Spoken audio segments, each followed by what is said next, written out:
This is Dune Talk, a DuneNewsNet.com production. Join us now for the latest Dune news, reactions, and lively discussions. Hey everyone! Past week there's been a wave of Dune news, and we're excited to dive into all the latest on the movies, games, and comics. This is Marcus, and I'm here with all of the Dune Talk regulars. Hey, this is Garin, a Dune companion. Just really excited to be back talking about the latest Dune news. Sometimes I feel like there's not enough news coming at me, but today we're going to dive into some of it. So looking forward to it. Yeah, I feel similarly. I think there was Brian Herbert tweeted maybe a couple of weeks ago at this point. He said there's a lot of stuff rumbling, some exciting stuff to look forward to. And I'm sure we've heard a little bit about some of that since then, but I'm sure there's some more on the horizon too. But right now, good amount to talk about and lots to dig in. I'm in here at the time of recording, still no news on the casting for part 2. Like I said, time of recording, nothing yet, but a lot of news to cover. Yeah, I'm sure that's part of it, but there's a lot going on, and we'll see. It's of course not only the movies, but I think behind the scenes they're working on a lot of licensing and all that stuff. Okay, let's start with movie news. Dune movie news. Dune has done it. On February 14, just under 5 months since its international premieres, the movie crossed the $400 million mark at the worldwide box office. I mean, that's a great achievement. Dune ends its run as 2021's 8th best performing English language film overall. And that's literally just neck and neck with Eternals. I think literally like just $1 or $2 million apart. And if you exclude the domestic box office, it's actually the 5th highest grossing English language movie overseas of 2021. So yeah, really impressive numbers. So Johnny, just how important is this milestone for Dune? Yeah, it's a pretty significant deal, just because 400 million, I think that was a number that stood out in a lot of people's minds. And I know shortly before the domestic release, there was that quote floating around from the someone at Warner Brothers, essentially. And there was an article, I think it was through Variety, that was mentioning 300 million worldwide was kind of like would be their point where they were like, okay, that's a solid amount right there. And that they would be happy with that, all parties involved. And so to get to 400 million, that's a significant jump ahead of that 300 figure. So you can't knock anything that Dune did financially. I mean, pretty much did everything it was supposed to, including 100 million at the domestic box office. And as you mentioned, kind of pretty high up there in the rankings, whether it's just worldwide or international. There are some pretty big, significant movies last year, 4 Marvel movies, Fast and the Furious, Quiet Place, DC movie. So there is plenty to kind of compare it to and compete with. And so to have it up towards the top is significant, and it bodes well for the future of the franchise, and it bodes well for part 2, which I know we're all really excited about. And that's, hey, we didn't even mention how that included the HBO Max deal, which I'm no doubt cut at least somewhat into the domestic total. So getting more people to see it, and award season has been heating up, and the Dune has been kind of resurging in the headlines because of that. So getting some more attention on it, and then those re-releases as well through IMAX. And I went and saw it again. I tweeted about this when I did a couple of weeks ago, but I went and saw it for the 6th and final time in theaters, and it was really great. It was super fun. It's just like, it's a whole different magic when you're watching it on the big screen, I think, and the sound, and I was glad because I was not by myself. There was a handful of other people in the small theater that I was in. So I think it's really just being able to say you can't say Dune didn't do everything that it really had to do, or that should have done. I think if it had hit like 398 and just like petered out, I think we would have been kind of like disappointed, but to see it at the 400, that's really exciting. And again, just makes me hopeful about the future of not only part 2, but even beyond potentially. You know, what's interesting is, so working at Best Buy customer service, I see what people buy, and a lot of people are buying Dune, especially the 4K. I don't know if they've listened to our show and how we raved about the home release, but honestly, it's been a lot of people buying it. And I always go, oh, do you know about it? Do you know what it is? And it's 50-50, but a lot of Oscar buzz. And they're like, I read somewhere it was nominated for 10 Oscars. And I was like, well, it should have been 11, but whatever. Never gonna let that one down. But people are interested. And then when I see my regulars, I keep coming back, and they're like, oh my God, I really loved it. But when does part 2 come out? Do you know anything about that? And that's when it's like, yep, it's coming. It's like Johnny says, it's only the beginning. So I'm curious, it's been out in the US for a couple months now in home release. I wonder how those sales are doing, even digital. I think word of mouth is really helping this movie with the Oscar buzz, and also people that saw it that were like, oh, you didn't get a chance to see Dune? You should have seen it when it was in the theater. I think it's having a second life. And I love that news right now that it's doing so well. I couldn't be more excited that it crossed that 400 million mark. I worried that it would be sort of a bit of a curse, that it would stop before getting there. So I'm relieved about that.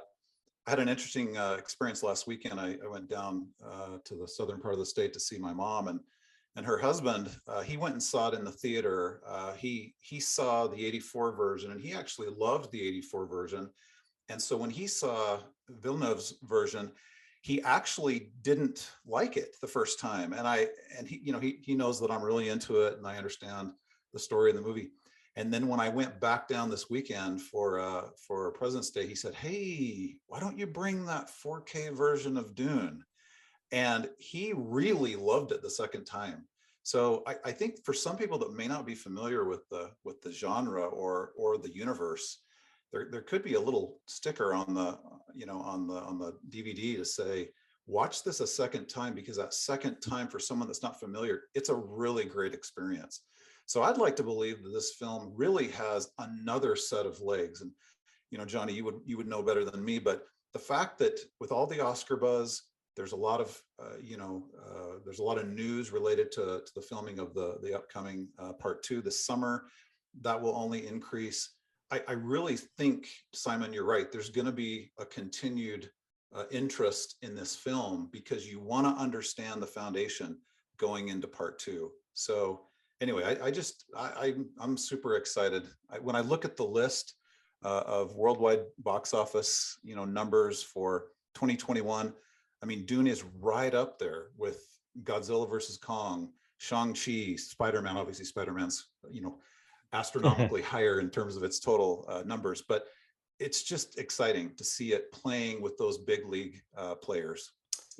Going to an international thing, my brother, who I've always looked up to, that's 14 years older than me, got me into Philip K. Dick, so the Blade Runner stuff, like really awesome sci-fi, and was never a big Dune guy, big Denis guy, so he went to go see it because of Denis, and I think also Pink Floyd being, in the trailer originally. Now is obsessed with Dune. Like I was talking to him the other day and he's like, oh, the kids, like his kids, right, got him this really nice book.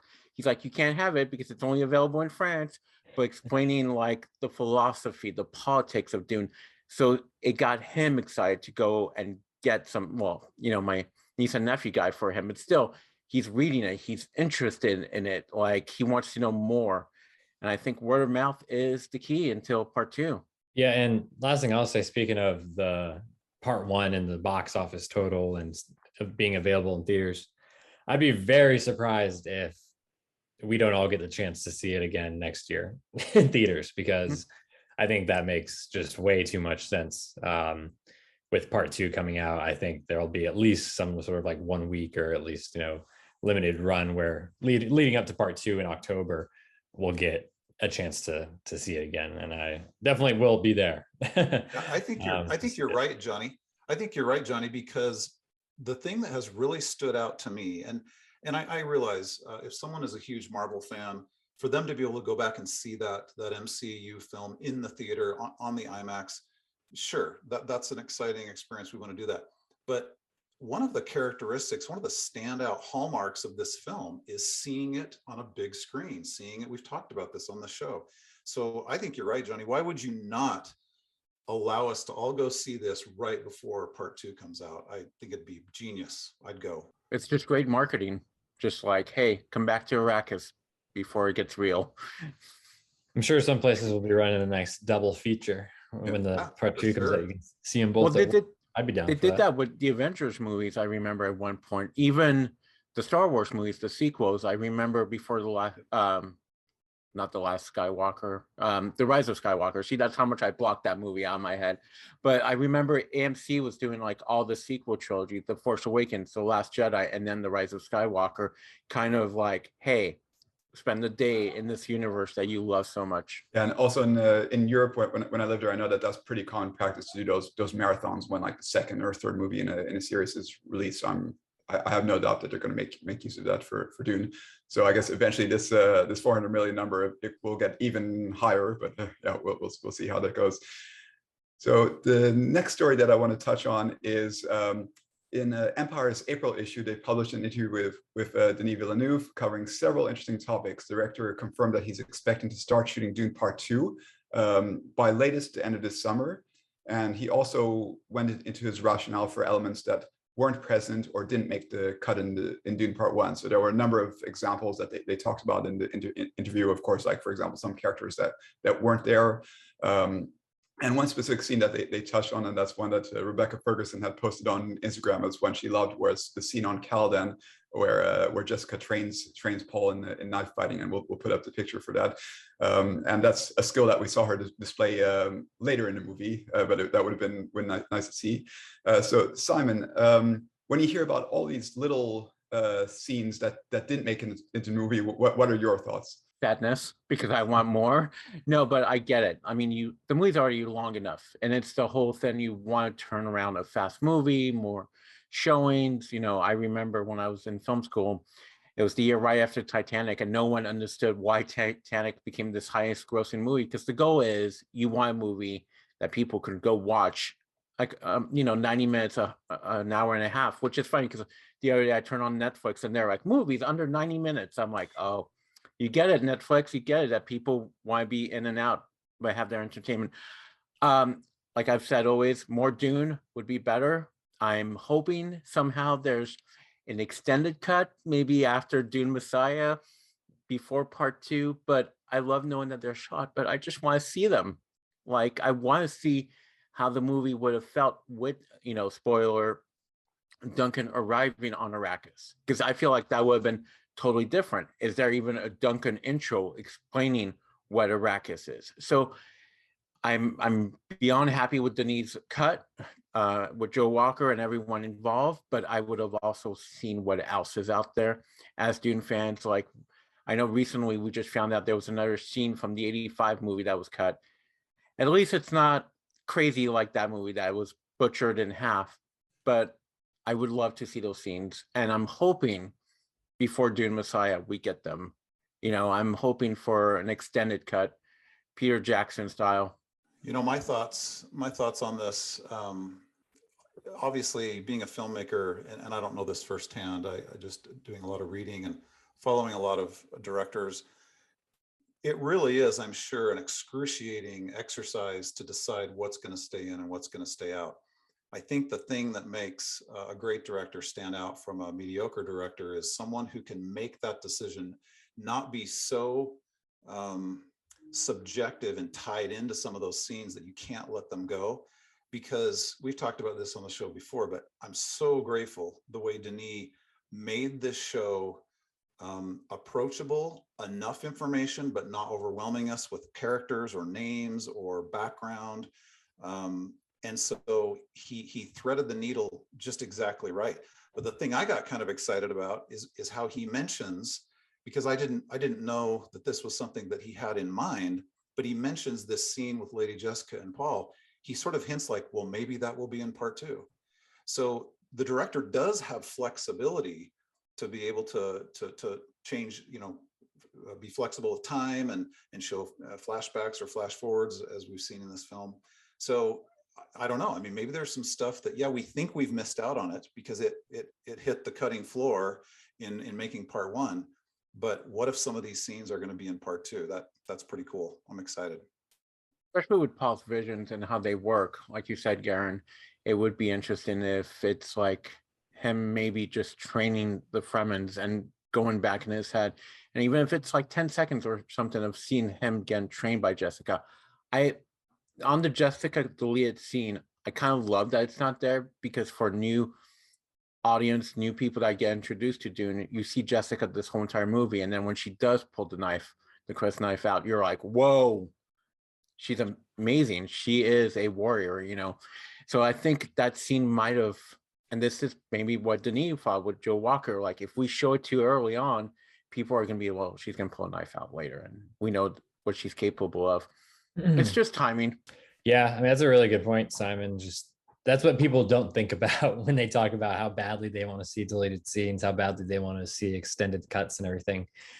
Is it's not just, you can't just willy-nilly throw a scene back in or 20 minutes of footage back in. You're every single editing choice and the way the scenes are arranged and cut together, and you know, the transitions, like there's so much, especially with Villeneuve. I mean, I think we all know it at this point, and Joe Walker, especially because he's a genius, but the intentionality that goes into those decisions and the way that the one leads into the next and what this means at this point versus later, et cetera.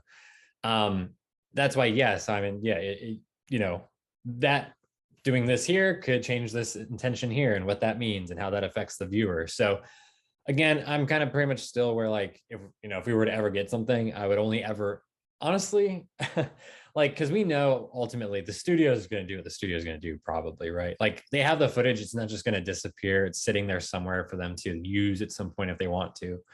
But hopefully, at least for now, Villeneuve will retain full control and be able to decide what happens with that. Eventually, someday, maybe he wouldn't, but honestly, you know, if they were to have some sort of extended cut, it would have, for me, I don't even know if I would want to watch a version of an extended cut that wasn't by Villeneuve and like Joe Walker, for example, because then at that point it's just, oh, well, then it's not really about the story from this like artist and this one cohesive thing. It's just, let's throw in whatever this is going to be and just, oh, it's extra footage, like let's call it a day. Like, I don't know if that would be really that exciting to me. So if anything, maybe I would like to see deleted scenes just fully out of context, and you can just watch them independently of the movie and just have that knowledge and that extra, you know, context. But for me, yeah, it's really just, I don't want something that's half baked. I would rather just see, and that's why I think it is exciting that he mentioned that. He's like, oh, well, maybe we'll see it in part 2. And it's not just exciting because, oh, we get to see something that we should have seen in part 1. It's, oh, well, he might have a really interesting idea of how to relate that to the part 1 and how that story connects and what does that mean for the character and what does that mean for the scene. I feel like part 2 needs to be like 5 hours long. It needs to be super epic and long, honestly, because I feel like there's so much that they need to cover. And this is like, technically, this, what we got part 1 is only 1 of 3 like books in the first book. So I'm like, how much longer is part 2 going to be, and how much detail are you going to bring into it? And you know, that's something that Denis talked about, more of the not Sauerkraut, more of the Harkonnens. Yeah. So it's like, how much are you going to put in it, and how long are you going to make this film? Yeah, that's the last thing I'll say about it, because you do raise another really good point, and that's that the runtime and like how are you going to fit all this in? My thinking, potentially, I'm not saying this is going to happen because who knows, but and maybe Villeneuve wouldn't even be interested in doing it this way. Maybe he wants something that's much more kind of streamlined narratively and not so bloated. But I think given the success of part 1 and that hitting that 400 million mark, these are the things that they think about. Well, they're saying, well, if this made this much money with HBO Max, with the pandemic, and being just a brand new glimpse into the world, it's not a sequel following up on something really successful. Maybe they'll give him a little bit more latitude and be willing to, you know, this movie was what, 2 hours, 35 minutes or something. Maybe they'll be like, hey, go for 250, go for 3 hours. Like, it's part 2. We already made our money for part 1. More people are going to see it. We're already accounting for that. Let's just give you more freedom, give you more rope to use. And maybe we will get a bigger, more epic like runtime. I mean, look at, it's Warner Brothers, right? They're helping produce and distribute it. So look at what they're doing with the Batman right now. I mean, Matt Reeves came in with a script and a story that, and this like vision that was so like precise. And so they trusted him. They're like, all right, let's do it. And that movie's almost 3 hours long. Like, it's like 5 minutes shy of 3 hours long. And that's Batman, a movie that probably costs just as much, if not more, than Dune. And of course, Batman, one of the most popular characters of all time. But Batman's going to make probably like over $1 billion. Dune doesn't need to make $1 billion. I don't think that's in anyone's mind that that's going to happen. But I think there is some latitude there and a lot of potential. And again, it's all speculation, but that's why there's those different things to think about. I'm just really excited. Whatever happens, I'm just trying to. That's the one thing I was saying about everyone talking about casting. Everyone was buzzing about casting on Twitter the other day. And like as fun as it is to like speculate, like that's what I really like about it, because once the casting news comes out, as much as I'm looking forward to it, then that's it. Like that's who's playing the character, and there's nothing else to really like. You can talk about, oh, what's this scene going to be like or this, but then that's it forever. Like there's no more imagining or anything. And I just like right now where we have all these different possibilities, not just for the casting, but the story, the editing, the runtime, all those different things that you think about. People have a love-hate casting then on the internet, especially on Twitter. I mean, whoever gets cast, someone will, be like, well, that's not the right person. Like I remember when Robert Pattinson was cast as Batman, everyone's like, I don't want him, sparkling Batman, blah, blah, blah. And now everyone's like, yeah, he is Batman. I do think it's funny that, or more interesting that Denis' wife started following my girl, Frances Pugh on Instagram. Just saying. Could be tomorrow, could be a month away, 2 months away. We don't really know. And I did want to clarify about the length of material that they have to cover. Although like Dune Part 1, there were obviously, we know about some things that didn't make it in a movie, but in terms of the narrative, it did cover like all the way almost to the end of that second book, because the book consists of like 3 books within the book. And like literally like the point where this cuts off is like 2 chapters before the end of the first book. And the last book is the shortest one. Having said that, there's the characters of Fade. We haven't seen Irulan. We haven't seen the Emperor. So that there are like so many elements that they can expand. So maybe not necessarily just in terms of the story, but in terms of like showing the rest of the universe, like hoping to see the capital world and like the politics there. So I think from that perspective, that there's just so much opportunities and scope that they can explore. You guys, I'm a big Peter Jackson fan, but Denis Villeneuve is not Peter Jackson. Denis does not take something and magnify it to create kind of an experience in itself of this magnification of an event or a battle. And with Lord of the Rings, it absolutely worked. I mean, I'm a huge fan of Lord of the Rings, but Denis does it differently. He focuses on the characters. You're having this emotional sort of experience that's being magnified instead of the action. Now, I think he'll figure out how to do both in this film in Part 2. But I'm glad that I've been able to put my faith in Denis as the director, because you really can't put everything in there. And even the scenes that I love so much from the book, even if those scenes aren't in there or it's not to the degree or to the intensity that I'm expecting it, I know that Denis is going to do this in a way that I'm going to care about these characters all the way to the very end. And that's what I'm excited about, because he's created this beautiful world and it feels absolutely real, but it's these characters, the depth, the emotion, the drama, and what we're going to learn in Part 2, which all 4 of us know about in terms of the reveals, is going to be so exciting. So anyway, I know we're talking about runtime and we all want to see more, but I kind of like what you were saying, Johnny, that there really is that decision has to be made, and Denis is going to make the right decisions to focus on the right things and not just include everything. And I actually am looking forward to that. I'm glad that he makes those types of creative decisions. I think this is episode 29 of this podcast, and I've been saying it for 28 episodes prior. And Denis, we trust. Yeah, and he's made that clear in this interview and other interviews that he's not just making up everything on the fly. He has had a vision from the beginning. Of course, like he has flexibility to whether it's later on with the editing or looking at how he's going to add certain elements potentially later on, but like he has a clear vision of where he wants to take this, and I think that's really important. Awesome. Let's move on to other news in the Duniverse. The Duneverse, books, comics, games, collectibles, and more. Our first of 2 stories, Dune Spice Wars. So that's the 4X real-time strategy game that's being created by Funcom and Shiro Games. It got its first gameplay trailer. Garin, are you more or less excited about the game after seeing the actual footage? Way more, way more. So I've been following this for quite a long time, and so just to do a little bit of background on me, huge a huge fan of the original Dune game and Dune 2, which became even more popular. This is a long time ago, you guys. This is like late 90s. Okay, so but it was really the very first real-time strategy game, and it was really popular. And then you have Age of Empires, which even became bigger. You know, Age of Empires just became this monolithic RTS game. And I really enjoyed playing those games. We'd get big groups together and have LAN parties, and it was really a good experience. And I'm looking forward to doing that. But I really do like the design. I like the gameplay. I like the flow.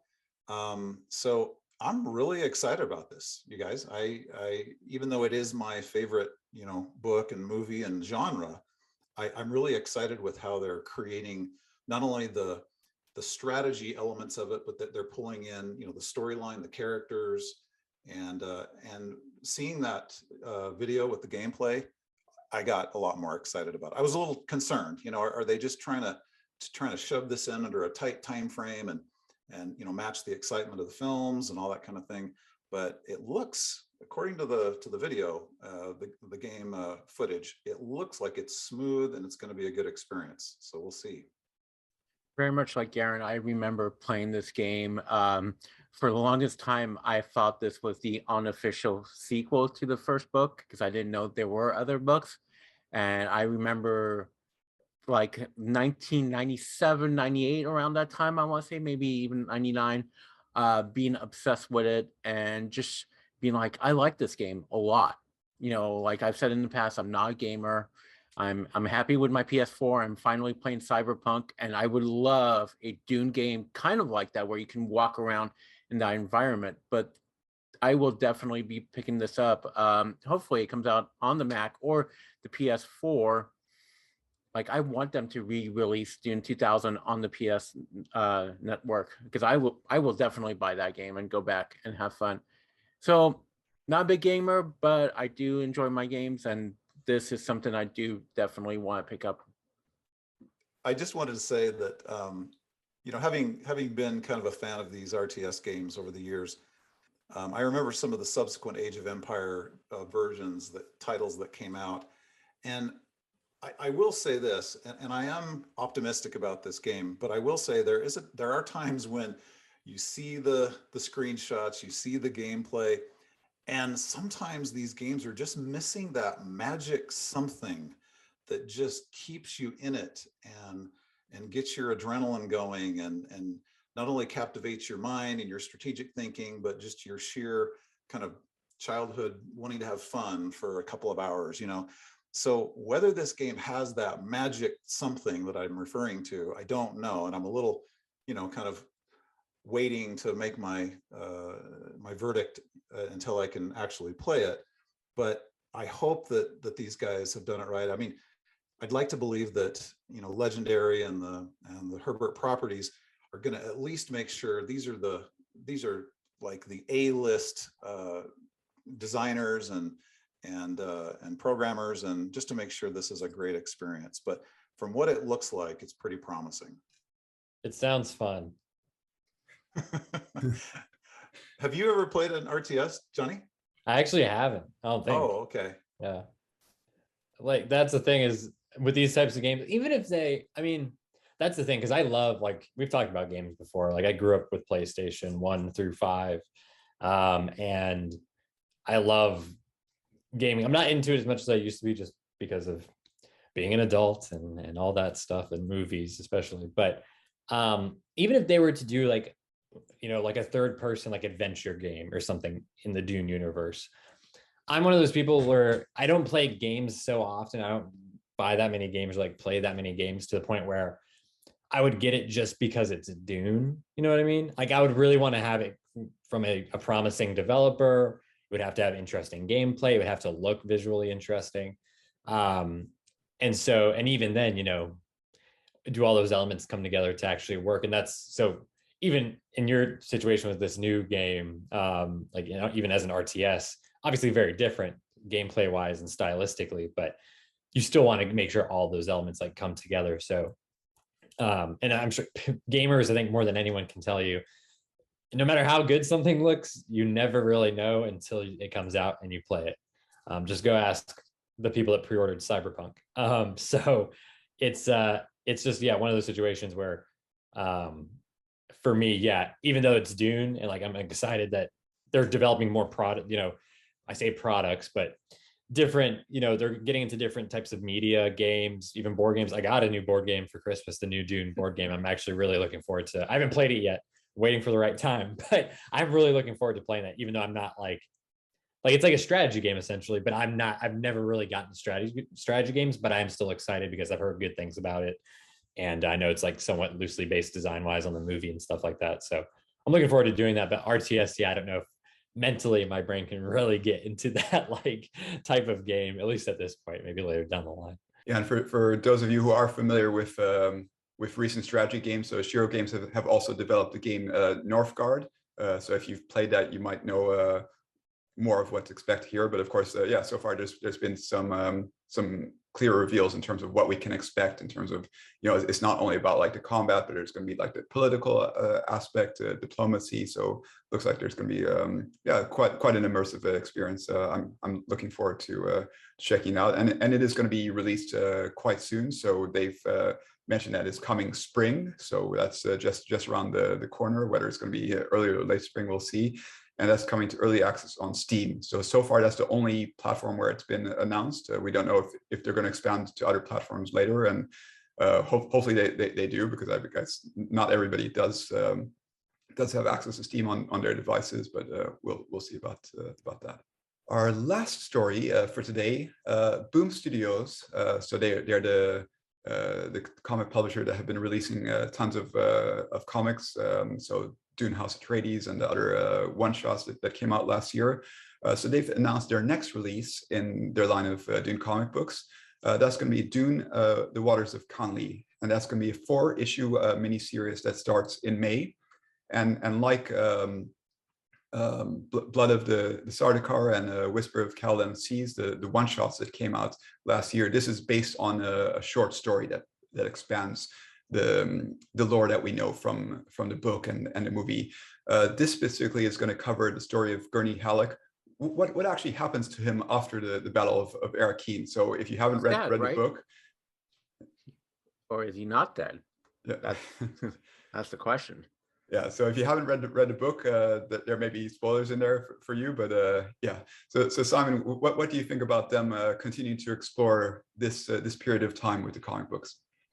So it's really interesting that the other day when this was announced, maybe a day before, I was like, oh, I wonder if Denis being Denis and loving Dune, and this is going into major spoilers if you haven't read the first book, was going to deal with Gurney doing his pirate stuff, as I like to call it. I was wondering if we were going to get any scenes, you know, with Josh Brolin being Gurney pirate, and we might still. And I love that we're going to get I think it's 5 issues or 4. It's a mini series. I know that much. And I love that we're going to get this. And also it's a great low tie-in. Like, hey, you just saw Dune. Here's what happens to another character. By the time, you know, this wraps up, if it is on schedule, so we got May, June, July, and August, trade will come out around Christmas, hardcover, you know, or maybe early next year. And it's kind of still like in people's mind, hey, I just read this Gurney book. Dune 2 is coming out soon. You know, it's keeping the word Dune in people's minds. So I'm excited. I know it's based on a short story. I honestly don't remember who the creative team is that's, you know, doing the artwork and the writing for it, but I love the Blood of Sardaukar. I'm looking at an original page up there that I have. And I love, you know, being the comic guy, I love that we have Dune comics. I would love eventually, and this might be, you know, forbidden for some people, but kind of like Paul of Dune gets adapted into like a mini series, comic wise, and stuff like that. I feel like comics are a great gateway drug to get into movies, and also for people that want to do more than just watch the movies. And more people will read a comic book than, another book. So I'm excited. I can't wait to see it. And all the variant covers that's been published they're all gorgeous. So good stuff all around. So I'm not a big comic guy. I was growing Which up. that surprises me, honestly, Garin. No, I'm being serious. Like Really? how much you love like all stuff nerdy that I know about you. Like I would be like, I can see Garin going into like a comic store every 6 months and buying a couple graphic novels. That's not exactly me, but I will say this, Simon. The Blood of Sardaukar, to me, first of all, I really loved the artwork of that book. But the story, and I know these are based on Brian Herbert and Kevin G. Anderson's short stories, which I had not read before, but the quality of the storytelling, in fact, Blood of Sardaukar, I still to this day have those images in my mind and what happens in the storyline. So obviously it made an impression on me. So the fact that, this is how the Herbert, properties are deciding to expand the universe. I will read this because I really like to get deeper into the story. I know it's not canon. I know it wasn't written by Frank Herbert, but I still like the expansion of the universe and kind of the nuances that it gives me. And I do love the artwork. I'm not an artist, but I really do appreciate, some of these artists and some of these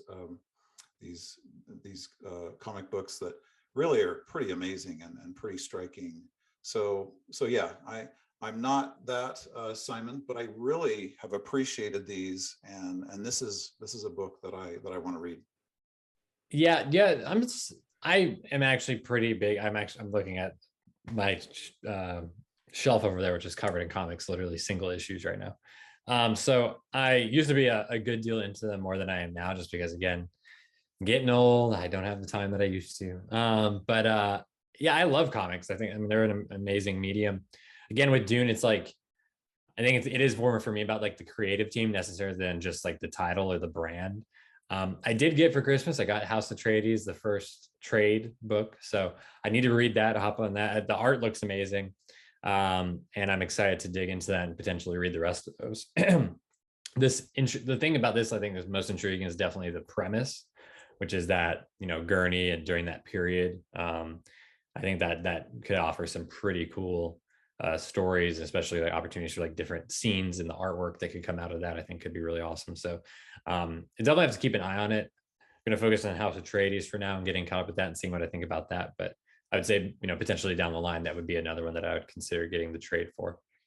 I told this to Marcus the other day, that whole entire scene when we see Paul and Gurney seeing each other for the first time in the 84 movie, when he's like, Gurney Halleck, Paul Atreides, like that scene right there is one of the things that inspired me to go to film school. So see, I don't hate the 84 movie. It actually holds a special place in my heart.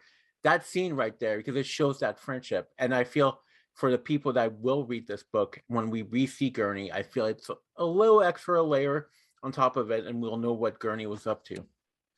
And there are two things that I really love about this. Like first of all, is that these short stories in general, like when you compare to the books, like how many times you go into a bookstore and like pick up a collection of short stories, right? It just doesn't have the visibility that the novels have.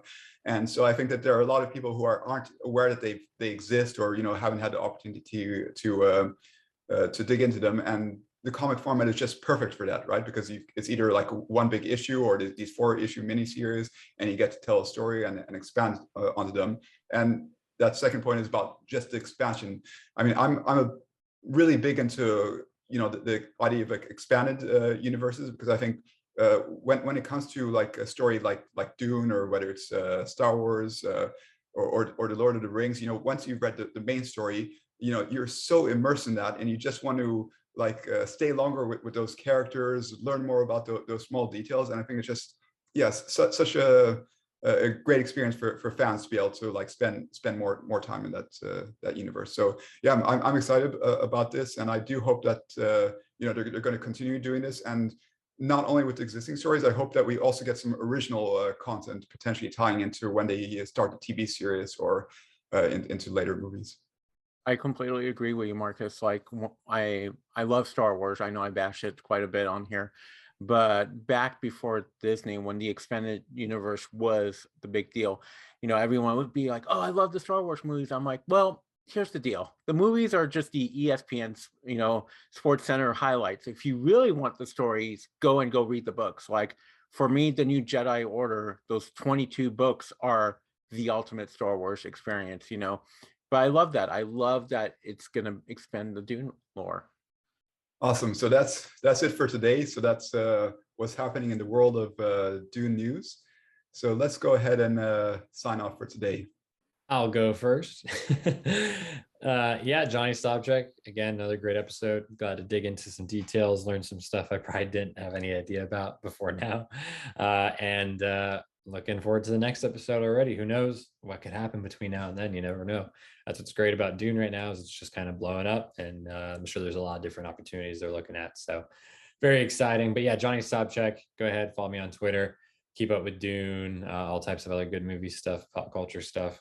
Batman, I'm super excited for it. So that's the big thing. So this isn't a Batman podcast, but I'm sure we'll be talking about that a little bit. So yeah, and also at this point, what's today's date? We're about a month away from the Oscars. So between now and then, next few weeks, next episode, definitely gonna be talking about some award news. I'm really excited to dig into that as the main movie Oscar season nerd here. So looking forward to that. And then of course the big show in about a month. I guess I'll piggyback off of Johnny. Simon here. You can follow me on Twitter, @Dowdy, Instagram also. Also, I just want to say thank you to everyone that follows this. Give us that like, subscribe, that whole entire YouTube stuff. But it means a lot. Like when I see that, the show's doing well and all the comments and the like, it's awesome. And if you like comics, I highly recommend Peacemaker on HBO Max for a crazy, insane time, but don't let your kids watch it. It's so good. It is so good. It is. And there's a story arc. Trust me. People are saying John Cena. John Cena has impressed me in those 8 episodes. Hey, this is Garin at Dune Companion on Twitter. I just want to echo kind of what Simon was saying, that I really appreciate the fact that there's interaction and we feel like we're not just the 4 of us here. I feel like there are others like you with us. So I know that may sound just a little strange, but I do feel like we're in a bigger community than just the 4 of us. So thank you for watching and your support. So yeah, and just as it was mentioned that there's a lot happening behind the scenes in terms of official Dune content that's coming out. There's also a lot happening behind the scenes at Dune Newsnet. So we're definitely looking at more opportunities to do more in the community and cover more of the news and do more on YouTube and on the podcast side. So yeah, this was Marcus, and yeah, looking forward to talk to everybody next time. We hope you've enjoyed Dune Talk. Remember to like, subscribe, and turn on notifications so you know when the next episode drops. Stay tuned to DuneNewsNet.com and add us to your social feeds. Be the first to hear breaking news and reviews.